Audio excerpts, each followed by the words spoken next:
who accompanied us on the piano, who played the organ, who worked with the audiovisual to help us in our spiritual movement on a Sunday. We have other people who do other things. I think the gifts that you have as an individual can be shown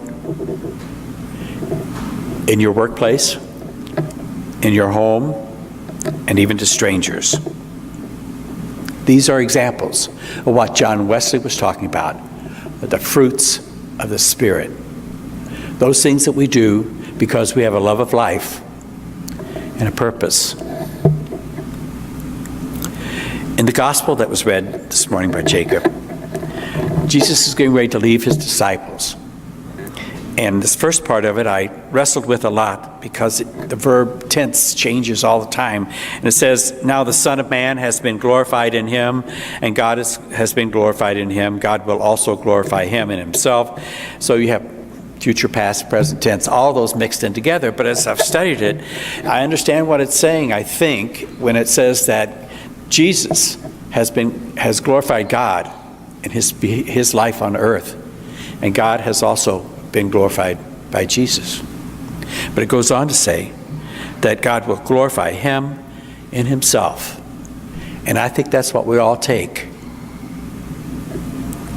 It's the fact that if we have the Holy Spirit, the gift of the Holy Spirit, we will be glorified by God because God is within us. Jesus goes on to say, and now I say to you, where I am going, you cannot come. I give you a new commandment, that you will love one another, just as I have loved you. You should love one another. By this, everyone will know that you are my disciples. So I ask you, have you thought about that particular commandment? It's a very simple commandment, that you love one another. Not everyone, as I stated before, has experienced the gift. You or some other people may not feel love. You may not feel accepted. You may not think you are worthy. You may not know a purpose for living, and perhaps you've questioned your whole spiritual life. I have done that in my past. I've questioned my whole spiritual life, and I've gone off into different ventures, seeking answers, trying to find solutions to what I'm supposed to be about as I live my life. I felt alone, even though I've been surrounded by people who love me. I've been conflicted, but I think I'm not the only one. I think all of you perhaps have experienced the same kinds of things at one time or another. I've questioned my purposefulness. So I've questioned my whole spiritual life, and I have found that I found the solution or the resolution to that in the same way that Charlotte Elliott back in 1830 found a resolution for her life and for her spiritual life. Charlotte Elliott was a lady of verse, or a poet, a writer. She had grown up to be a Christian. She had all the background. And she began to doubt whether she had any real purpose. She could not find that she was enjoying life like some of her friends.